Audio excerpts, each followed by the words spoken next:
Bienvenidos a Club de Prensa Plus en NTN 24. Transmitimos desde Washington, a 3 cuadras de la Casa Blanca. Al final de este programa, no lo olviden ustedes, lo pueden encontrar completo en nuestra página de Facebook, también por nuestra cuenta de Twitter, y el audio, el podcast, lo pueden escuchar en SoundCloud. Y tenemos para empezar hoy un invitado muy especial. Se trata del general Oscar Naranjo, un hombre que fue comandante de la policía colombiana, que ha sido mencionado varias veces como posible candidato presidencial y que hoy se encuentra en la delegación del gobierno del presidente Juan Manuel Santos, que negocia la paz con las FARC en La Habana desde hace casi 4 años. En noviembre se cumplen los 4 años. Se espera, por lo demás, que se firme un acuerdo final de terminación del conflicto en las próximas semanas. General Naranjo, gracias por estar aquí. Juan Carlos, un gran gusto saludarlo. Mil gracias por esta oportunidad. Usted ha venido a Washington acompañado del ministro para el posconflicto, Rafael Pardo. Sobre todo para hablar de 2 cosas, y hay una de la cual se ha hecho usted cargo en estas negociaciones que tiene que ver con la seguridad de los excombatientes. Es decir, los miembros de las FARC, que son varios miles, pueden ser 8.000 o 9.000, pues aparentemente van a firmar un acuerdo de terminación del conflicto, se han comprometido a entregar las armas ante una comisión que tendrá la supervisión de las Naciones Unidas, pero por supuesto una preocupación de ellos es qué les va a pasar después, porque en Colombia ya ocurrió un caso de un grupo político vinculado a la izquierda, la Unión Patriótica, la UP, que fue prácticamente exterminada. Hubo más de 2.000 personas asesinadas de la UP.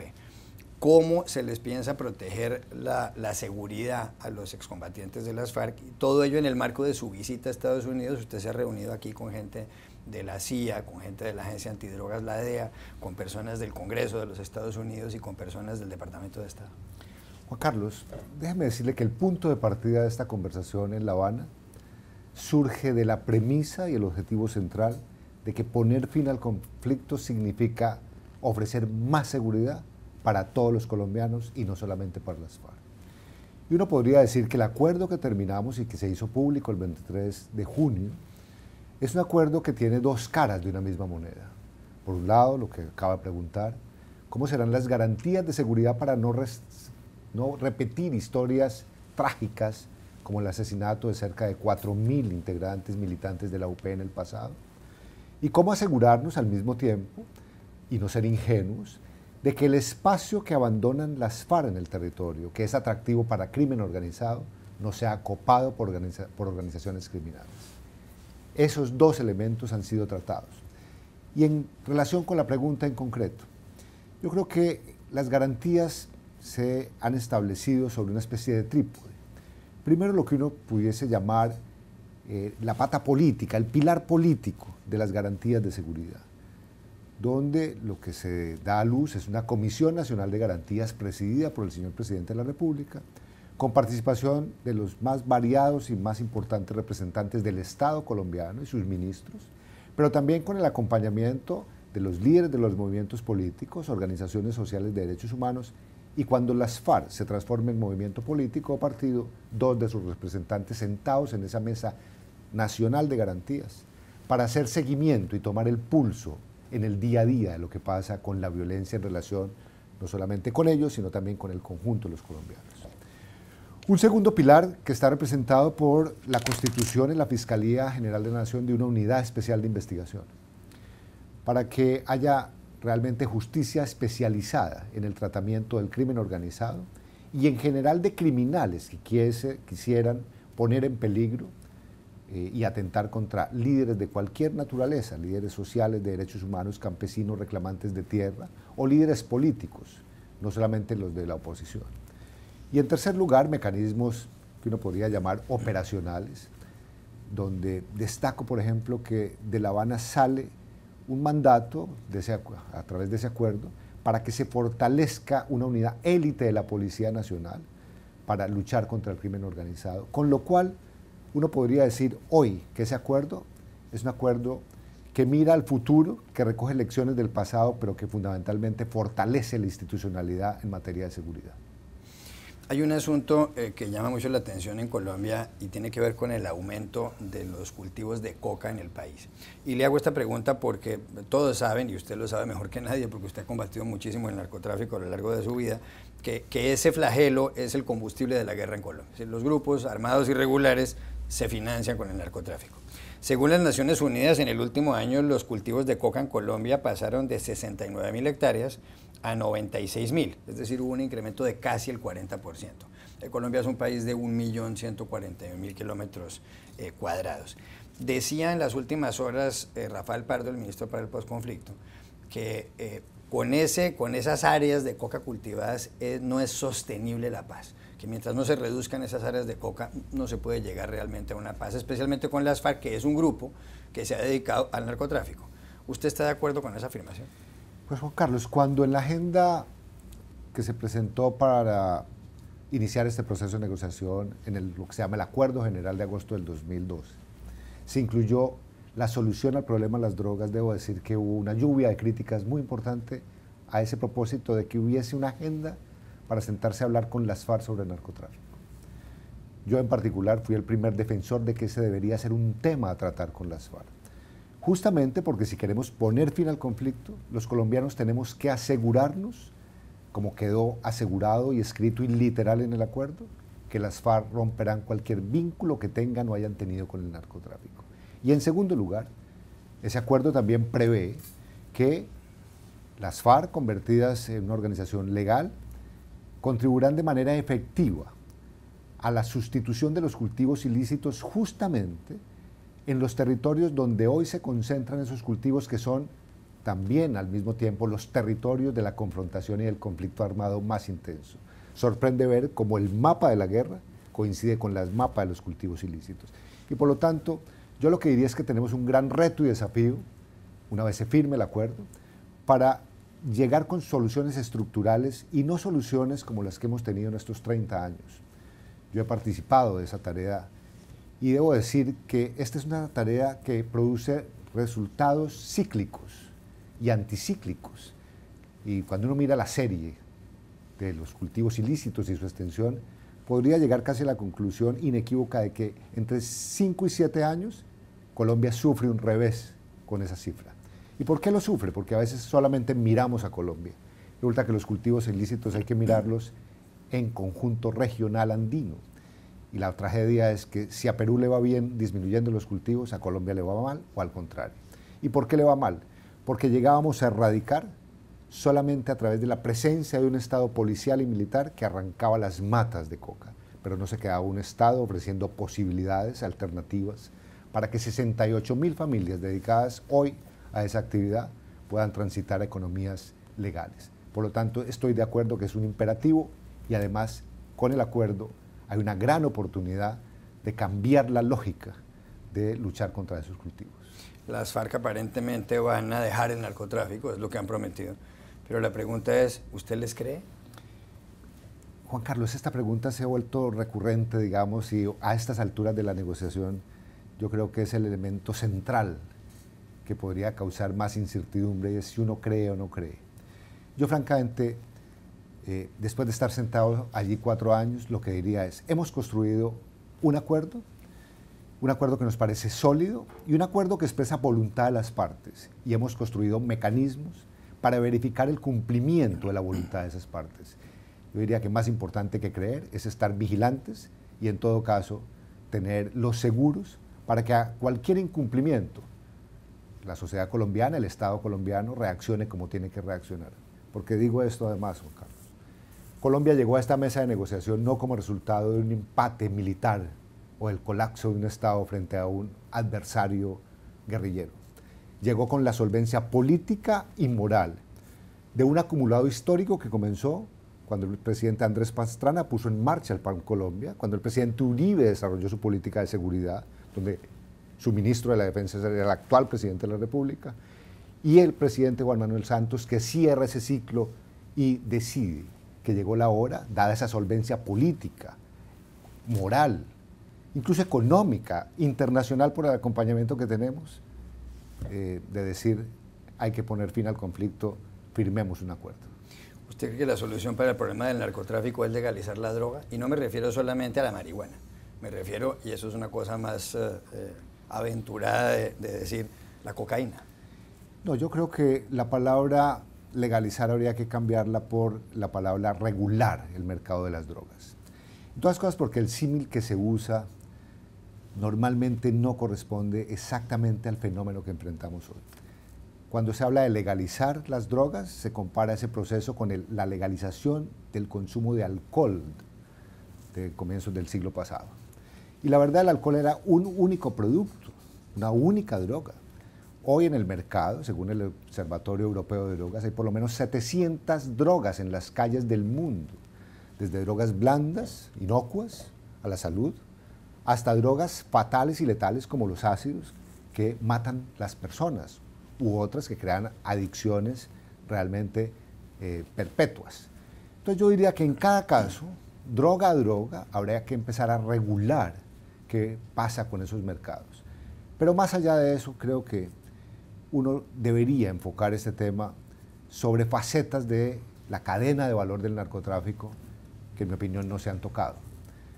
Los colombianos hemos dado ejemplo y pagado una cuota muy alta en la lucha contra el narcotráfico, porque primero comenzamos con la incautación de drogas, esa era la meta, sacar del mercado el mayor número de toneladas de cocaína. Luego probó que eso no arreglaba el problema. Seguimos con la neutralización y desmantelamiento de las organizaciones. Acabamos las organizaciones. Eso tampoco ha servido. Luego se dijo que había que centrarnos en los capos de esas mafias y también terminaron en prisión. Pero falta una casilla que es la que yo creo es el reto de hoy y para los próximos años. Destruir la economía criminal y romper el vínculo de esa economía criminal y legal con la economía formal. Algo pasa en el mundo económico donde los millones de dólares que producen esas rentas basadas en narcotráfico se desvanecen y finalmente van al mercado legal, a la economía legal. Yo creo que conteniendo, desincentivando, desmotivando, digamos, el lucro de no propiamente los narcotraficantes, sino alguien que está con una ventanilla de segundo piso, este problema podría ceder un poco más. Ya regresamos al Club de Prensa Plus. Volvemos al Club de Prensa Plus en NTN 24 desde Washington con el general colombiano Óscar Naranjo, uno de los integrantes de la comisión del gobierno del presidente Juan Manuel Santos, de la delegación que está negociando los acuerdos de paz con las FARC. General Naranjo, a pesar de que ha habido avances en esta negociación, incluso a finales de junio se firmó un acuerdo de cese al fuego bilateral, es decir, una tregua definitiva, y además ahí se pactó la entrega de las armas por las FARC. Es la primera vez que desde los años 60 esa guerrilla renuncia a la vía de las armas para llevar adelante su lucha. Pues hay mucho pesimismo dentro de los colombianos con respecto al proceso. Cuando se les pregunta, y aquí le voy a citar la encuesta de RCN Radio, RCN Televisión, la FM de RCN, que son empresas hermanas de NTN 24, y también está en ese grupo la revista Semana, que es la más prestigiosa de Colombia, cuando se les pregunta a los ciudadanos si son optimistas o pesimistas con respecto al proceso, los pesimistas son el 52%, los optimistas el 47%. Cuando se les pregunta si las cosas van por mal camino o por buen camino en Colombia, el porcentaje es aún mayor en lo que tiene que ver con el mal camino. Pero aquí lo que le quiero preguntar es esto. Tal vez la mayor discusión sobre el acuerdo de paz tiene que ver con cómo van a pagar las penas los guerrilleros de las FARC. En Colombia se ha diseñado un sistema de justicia transicional, habrá un tribunal especial. La idea es que los guerrilleros que hayan cometido delitos graves los confiesen en detalle y como pena tendrán una restricción efectiva de la libertad, que es lo que se dice, de entre 5 y 8 años. Quienes no confiesen irán a la cárcel y estarán sujetos a penas de 20 años o más. Pero es que mire, en esa encuesta a la gente se le pregunta, ¿cree usted que los señores de las FARC deben ir a la cárcel? Y el 82% de los colombianos contestan que sí. Solamente el 11% de los ciudadanos creen que no es necesario que haya cárcel. Como no habrá cárcel, ¿cómo cree usted que pueden cambiarse estos porcentajes? Porque da la impresión de que ahí los colombianos tienen una molestia muy seria. Sí, Juan Carlos, yo le contesto desde, digamos, lo que significa mi vida profesional pasada, como policía por más de 36 años, como un operador de justicia al final contra el crimen organizado y contra los delincuentes, y con un sesgo criminológico. Y lo que encuentro es lo siguiente: después de 50 años de conflicto, sumados esos 50 años a la amenaza del narcoterrorismo en Colombia, somos una sociedad que se refugió en el derecho penal como el escudo de salvación. Y que frente a esas amenazas, la respuesta de la sociedad y del Estado es, pues, a la cárcel quien se levante contra nosotros, y por lo tanto el derecho penal punitivo, ordinario, terminó siendo la primera línea de respuesta a los problemas en Colombia. Eso me parece que marca, digamos, una lógica de una sociedad tristemente victimizada por estas amenazas y por la violencia de 50 años. El reto hoy, por lo tanto, es ver cómo uno a esa sociedad le da señales de que para poner fin al conflicto, el propio desarrollo de la humanidad en materia de derecho ha dado origen a un modelo de justicia transicional, que significa que superar un conflicto necesariamente debe llevar a la aplicación de una justicia diferente de la punitiva penal ordinaria. ¿Y eso qué significa? Que una justicia transicional daría garantías para que no se inicie el juzgamiento uno a uno de los victimarios, que además ha producido 220.000 homicidios en Colombia y cientos y miles de hechos punibles, y que esa justicia transicional, como está prevista y desarrollada en el acuerdo colombiano, que puede ser el desarrollo, digamos, más sofisticado, por decirlo de alguna manera, y más completo de justicia transicional, prevé 4 elementos condicionantes. Y uno debería entender que si los 4 elementos condicionantes se cumplen, no hay impunidad. Primer elemento, ofrecimiento de verdad plena. Esta no es una justicia transicional para quien pretenda engañar o para quien pretenda mentir. Segundo, reconocimiento de responsabilidad. Yo confieso exactamente que como actor de un conflicto armado participé de unos hechos. Tercero, compromiso de reparación, compromiso de no repetición y justicia. Esos 5 elementos combinados realmente muestran que hay un sistema de condicionalidades que permitirán superar el conflicto, pero además con un elemento adicional que no se ve. Justicia transicional en estos términos lo que implica es que uno abre el camino a la posibilidad de una reconciliación de una sociedad tremendamente herida por el conflicto.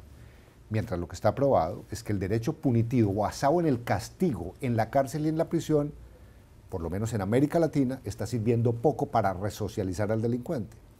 Yo lo digo desde el prisma, digamos, también del pragmatismo que implicó para mí saber que en Colombia tenemos una de las tasas más altas de población carcelaria, de delincuentes en proceso o condenados en las cárceles, y que sin embargo, a pesar de tener esa tasa tan alta, algunos delitos siguen creciendo. Pero además, con esta tragedia adicional, estudios hechos por colombianos, pero también por universidades latinoamericanas, americanas y europeas, sí, señalan que la posibilidad de reincidencia de un latino que va a una prisión es del 78%, con lo cual el sistema de justicia, como lo estamos entendiendo, administrando y manejando hoy, para superar los problemas sin conflicto ya crea problemas y no soluciona problemas. Y para superar un conflicto realmente nos metería en un túnel que al final el producto podría ser tremendamente desastroso. Yo lo que diría es, si uno es consciente de que hay una coyuntura histórica que cierra un conflicto, abrir la mente para pensar que la administración de justicia no solamente es punitiva, nos puede llevar realmente a validar y a legitimar el esfuerzo que se ha hecho para producir el mejor acuerdo posible. El presidente Juan Manuel Santos ha dicho que en Colombia los ciudadanos deben aprobar o no el acuerdo de terminación del conflicto que se firme con las FARC mediante un plebiscito. Está pendiente todavía la opinión de la Corte Constitucional sobre si habrá o no ese tipo de consulta popular. En las encuestas, cuando la gente se le pregunta cómo votaría en ese plebiscito, hay una gran división de opiniones. En este último sondeo, un 36% de los colombianos dicen que votarían no, pero también hay un 36% de los colombianos que dicen que no votarán y el resto dicen que votarían que sí. Con este tipo de descontento de los ciudadanos con respecto al proceso de paz, ¿usted no teme que en el plebiscito pueda llegar a ganar el no o usted confía en que al final los colombianos voten en sentido contrario? No, yo me atengo, digamos, Juan Carlos, para dar esta respuesta a un símil que ha usado el propio presidente de la República, Juan Manuel Santos, cuando comenzó este proceso. Nosotros a lo largo de estos 4 años hemos ido presentando acuerdos en la lógica de que nada está acordado hasta que todo está acordado. Entonces son capítulos como de un gran acuerdo. La verdad es que cuando uno revisa cada acuerdo de manera independiente, es como revisar una obra de arte que un pintor empieza a traducir a un lienzo, y entonces la primera pincelada, transformación del campo hacia un mundo rural, etcétera, reforma rural integral, pues a la gente le puede parecer que esa pincelada está sola en ese marco, que el color no le gusta, que la intensidad no es buena. Pero si uno le va sumando las pinceladas que van completando esa obra y uno muestra la obra francamente resulta tremendamente atractiva. Yo lo digo porque a veces cuando uno revisa lo que está pasando con nosotros en Colombia, y es que 50 años enfrentados a este conflicto, expectativas de que el acuerdo se desarrollara en meses, pueden llevar a la gente a tener unos niveles de ansiedad muy altos y de exigencia muy altos. Sin embargo, yo miro esto en retrospectiva y digo, si hemos estado 4 años sentados en esa mesa, esos 4 años lo que traducen es seriedad y solidez de un acuerdo, y no de un acuerdo hecho de cualquier manera. Porque la verdad, allá no se ha ido a descansar, se ha ido a trabajar en el reconocimiento de que poner fin al conflicto con las FARC debe significar también una gran oportunidad para los colombianos para dar un salto cualitativo que lleve a un Estado a donde nunca ha estado, y especialmente al mundo rural, a una Colombia profunda, donde los ciudadanos lo único que han visto es un policía o un militar, pero no conocen otra presencia del Estado. Yo confío que, presentado el acuerdo globalmente, enteramente en un paquete, los colombianos tendrán una valoración positiva. Y en todo caso rescato esto. Este proceso, en términos democráticos, tiene un anclaje ético enorme. Yo no soy político, Juan Carlos, usted lo sabe bien. Yo soy una persona que servía a las instituciones y un colombiano hoy de a pie.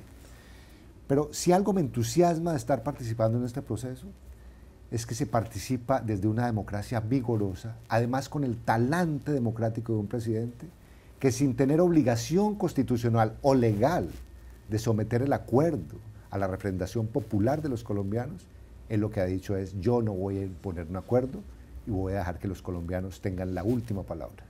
Una última pregunta brevísima para una respuesta muy breve porque nos quedan segundos. Usted dice que no es político, pero mucha gente ha dicho que usted debería presentarse a la presidencia, debería ser candidato presidencial. ¿Abandonó esa idea de ser candidato presidencial en un futuro o a veces cuando pone la cabeza sobre la almohada eso le llama la atención? Pues Juan Carlos, no la abandoné porque nunca la tuve.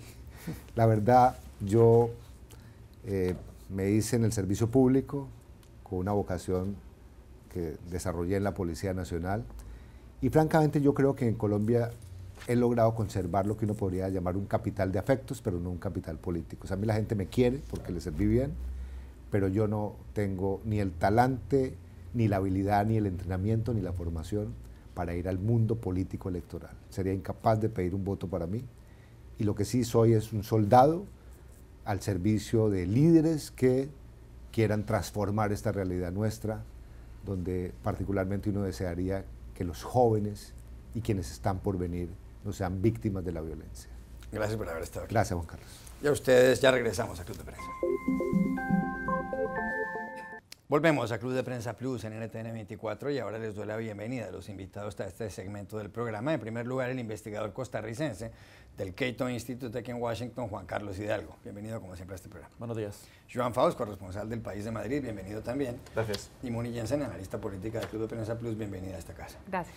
Y el primer asunto, Juan Carlos, no puede ser otro, tiene que ver con el atentado que tuvo lugar ayer pasadas las 11 de la noche, hora local, en Niza, una ciudad del sur de Francia a orillas del Mediterráneo, un centro turístico. Y en ese atentado hubo 84 muertos, es la última cifra, y docenas de heridos. Todo como consecuencia de que un hombre de 31 años nacido en Túnez, llamado Mohamed Boulel, cogió un camión, se subió a un camión, lo condujo, atropelló a muchísimas personas a lo largo del llamado Paseo de los Ingleses, que es una especie de bulevar cerca al mar, y causó este gran drama. El presidente francés, François Hollande, ha decidido extender el estado de emergencia por 3 meses, pero también ha recibido algunas críticas de miembros de la oposición, como Alain Juppé, el alcalde de Burdeos, que dice, parece ser que al señor Hollande se le han olvidado atentados anteriores. Pero uno se pregunta si es posible evitar un atentado de estas características, que un hombre conduciendo un camión atropelle a docenas de personas, ¿cómo lo puede uno evitar? Simon Jenkins, en el diario The Guardian de Londres, en una columna dice, pues si supuestamente se podrían llevar 10.000 soldados más a las calles de Francia, pues también se podrían contratar 10.000 psiquiatras más o 10.000 psicólogos más, todo en medio de este gran drama que ha ocurrido. ¿Cuál es su percepción de todo esto? Muy lamentable lo ocurrido ayer, las escenas dantescas desde Niza. Una de las cuestiones que ocurre cada vez que sucede un atentado terrorista, esto es que las autoridades y el público en general es llamado a retomar la vida con normalidad, a no permitir que los terroristas logren su objetivo final, que es aterrorizar a la población. Sin embargo, estamos en una situación ya en Francia en donde este es el tercer atentado en menos de 2 años. Ya más de 250 personas en total han muerto a manos de terroristas. Y esto, sin duda alguna, va a alterar el estilo de vida de los franceses. Y para mal, por supuesto. O sea, esto probablemente va a llevar a que en Francia empiece a asentarse una mentalidad, una visión de mundo similar a la que se encuentran países que viven atormentados por la amenaza terrorista los 24 horas del día, los 7 días a la semana, como es Israel.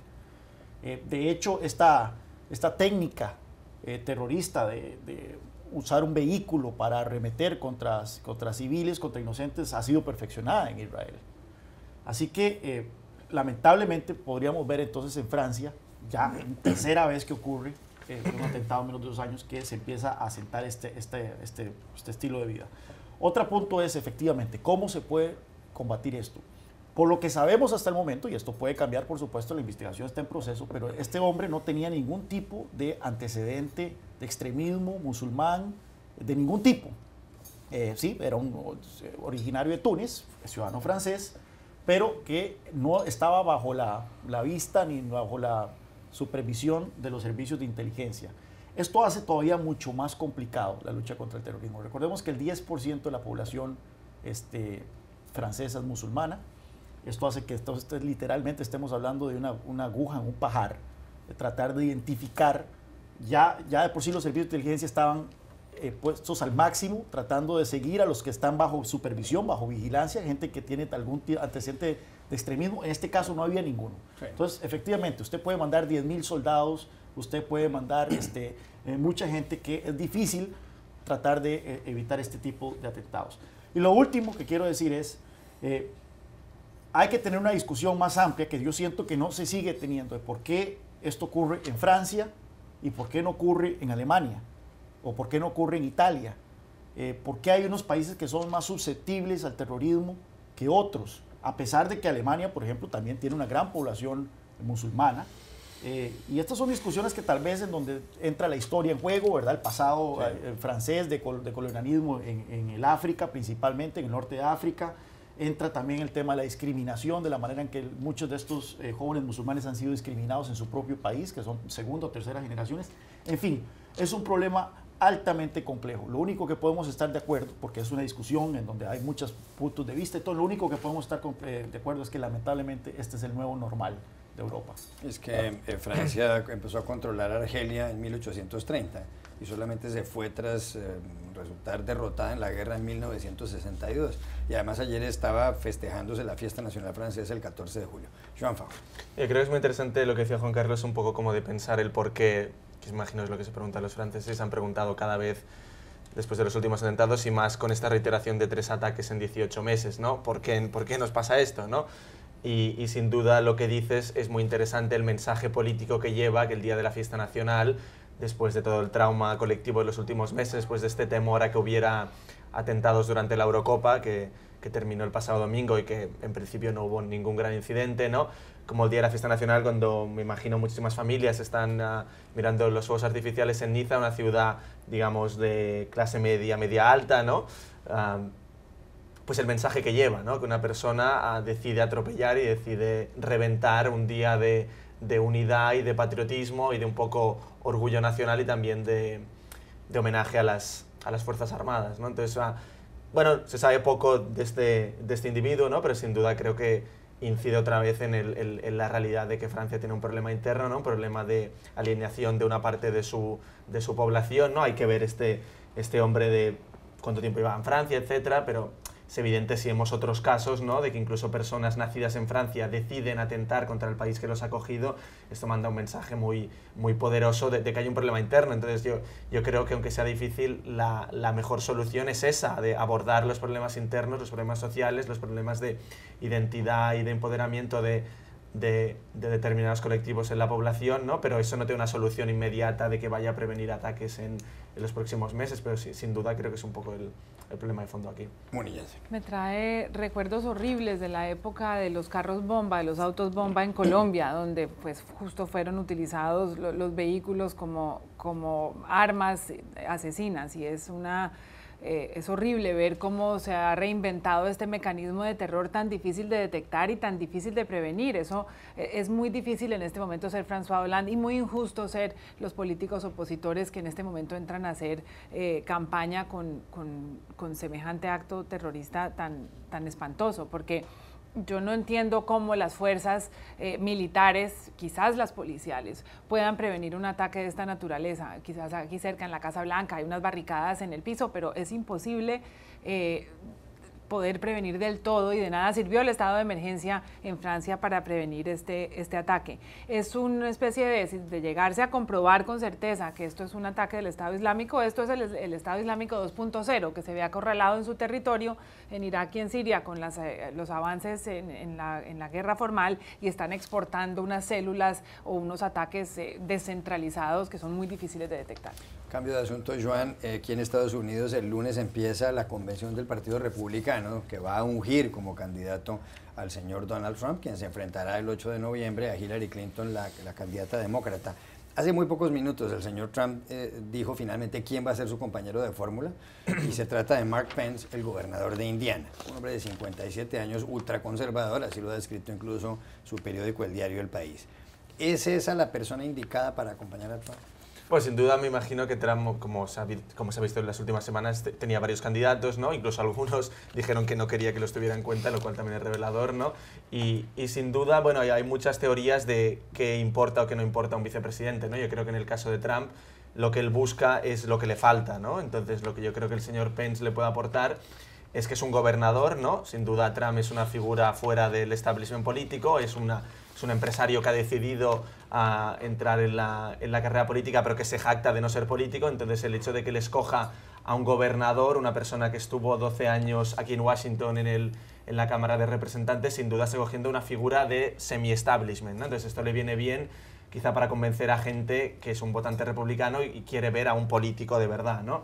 Y luego yo creo que le permite también, sobre todo Pence, parece ser un conservador clásico en temas sociales, ¿no? Por ejemplo, bastante religioso, ¿no? En temas de derechos homosexuales, etcétera, ¿no? Mientras que Trump en estos temas es más ambiguo, de hecho es más moderado, ¿no? Entonces el escoger a alguien así yo creo que también le permite, digamos, seducir al votante conservador clásico, ¿no?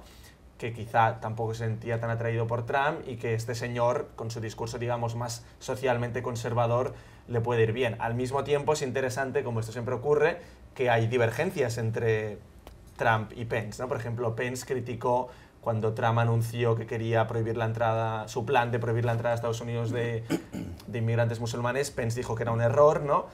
Pence también es un conservador clásico en política económica, ¿no? Es partidario del libre comercio, mientras que Trump es muy duro con la política comercial y esgrime que el libre comercio está haciendo daño a Estados Unidos. Entonces, bueno, hay elementos que le irán bien y otros que le irán peor, pero pues sin duda eso lo vamos a ver en los próximos meses si le ayuda o no. ¿Es Mike Pence el hombre ideal para acompañar a Trump? Bueno, el problema es quién está en el número 1 del tiquete, ¿verdad? No tanto el número 2. Siempre existe mucha expectativa para estas fechas, antes de una elección general, sobre quién va a ser el candidato a vicepresidente, principalmente porque vivimos en un país con un ciclo noticioso de 24 horas y que existe en la historia de Estados Unidos una larga tradición de que el vicepresidente eventualmente sucede al presidente, ¿no? Ya sea porque el presidente muere o porque eventualmente pasa a ser presidente a sucederlo en una elección. Sí, sin embargo, la evidencia es muy clara, por lo menos en tiempos recientes, de que al final lo que determina una elección es quién está en número uno, quién es el candidato presidencial. Claro. Y lo hemos visto en las últimas elecciones, en donde Paul Ryan, que era un candidato muy bien visto, no ayudó a Mitt Romney, e incluso perdió su propio estado de Wisconsin. Lo vimos con también con John Edwards, que no ganó ni siquiera su estado de Carolina del Norte. Así que eventualmente va a ser la figura presidencial, el candidato presidente, la que determine el resultado de las elecciones, y teniendo una figura tan polémica y con tantos pasivos electorales como Donald Trump, no creo yo que, aunque hubiera puesto al Papa Francisco de candidato a vicepresidente, lo hubiera ayudado en algo. Mike Pence. Aparte de ser, como han mencionado, moderado, conservador, de un estado importante, un swing state, donde Trump necesita los votos y la infraestructura política del gobernador, lo que más sirve es que no es polémico, es que es obediente, es que es gris. Y este tipo de vicepresidente es exactamente lo que necesita Donald Trump, alguien que no le quite votos, no necesariamente se los aporta, no le quita luz. Tampoco ha sido conocido Mike Pence como un hombre muy brillante, y todo el brillo se quedará sobre Donald Trump. Ya regresamos a Club de Prensa Plus. Volvemos a Club de Prensa Plus en NTN 24 desde Washington. Juan Carlos Hidalgo, ¿para quién fue esta semana una semana fatal? Una figura que usualmente este tipo de figuras no tienen malas semanas, que es Ruth Bader Ginsburg, una de las magistradas de la Corte Suprema de Estados Unidos. Estas personas usualmente son baúles, no hablan, no dan declaraciones, no deberían de estar en la luz pública. Sin embargo, Ruth Bader Ginsburg, que es la magistrada de mayor edad en la Corte Suprema, dio unas declaraciones, unos exabruptos contra Donald Trump. Dijo que Donald Trump era un candidato megalómano, que si el esposo de ella estuviera todavía vivo y Trump ganara las elecciones, ella consideraría irse a Nueva Zelanda, y un montón de declaraciones que fueron vistas como altamente partidistas, altamente políticas, y no se supone que una figura en la Corte Suprema de este tipo de declaraciones. Al punto que el New York Times, que es un periódico bastante de centroizquierda, que odia a Donald Trump, salió a refutar a Bader Ginsburg diciéndole, usted, en este caso Donald Trump tiene razón, usted no debió haber dicho eso. Así que yo creo que Ruth Bader Ginsburg, que luego se disculpó por las declaraciones, tuvo una pésima semana. Y Joan Faust, ¿para quién fue esta semana? Una semana nefasta, una semana verdaderamente fatal. Yo creo que es una mala semana para el presidente francés François Hollande. Me sabe mal decirlo por el horror de los atentados de Niza, pero se le juntan dos elementos. Al principio de esta semana afloró este caso de que tiene un peluquero que cobra casi 10.000 euros al mes. Sin duda esto que se pagarían con fondos públicos. Esto sin duda ya crea una primera polémica en Francia. Y luego el trágico ataque del jueves en Niza, sin duda, pues es el tercer ataque en 18 meses que sufre Francia, ¿no? Todos con Hollande presidente. Y hay que ver qué es lo que ha sucedido, cuánto se podría haber evitado, cuánto no, quién era este hombre o no, pero sin duda incide en el hecho de que las medidas tomadas por su gobierno por ahora han sido insuficientes para intentar evitar este tipo de ataques, que Francia tiene un problema interno mayúsculo, ¿no? Y que pese a los intentos de Hollande, por ejemplo, tener un estado de emergencia, tener más músculo militar contra el Estado Islámico, etc., por ahora esto no está evitando que hayamos visto un nuevo atentado. Muni Jansen, ¿para quién fue esta semana una semana fatal? Una mala y primera semana para Theresa May, la nueva primera ministra de Inglaterra, que asumió el cargo tras la renuncia de David Cameron, en medio también de la tormenta política suscitada por la salida del Reino Unido de la Unión Europea. Esta mujer, que en papel es prudente, es conservadora, es una mujer muy preparada, ha cometido un error político al nombrar como ministro de Exteriores, como canciller de Inglaterra a Boris Johnson, el exalcalde de Londres, un hombre completamente polémico, fue la cara visible del Brexit, y una persona que ha ofendido a varios jefes de Estado con algunas frases que son impronunciables en este programa. Pues bien, ahora este es el diplomático en jefe de Inglaterra, encargado de reparar y negociar con la Unión Europea la salida, aunque hay un colega de él que tiene un cargo parecido, pero parece ser que Theresa May en su primera semana, por tratar de apaciguar el Partido Conservador, ha entregado demasiado y está perjudicando a su país. Gracias, Muni Jansen, por haber estado aquí. Joan Faust, Juan Carlos Hidalgo, y a ustedes hasta una próxima oportunidad.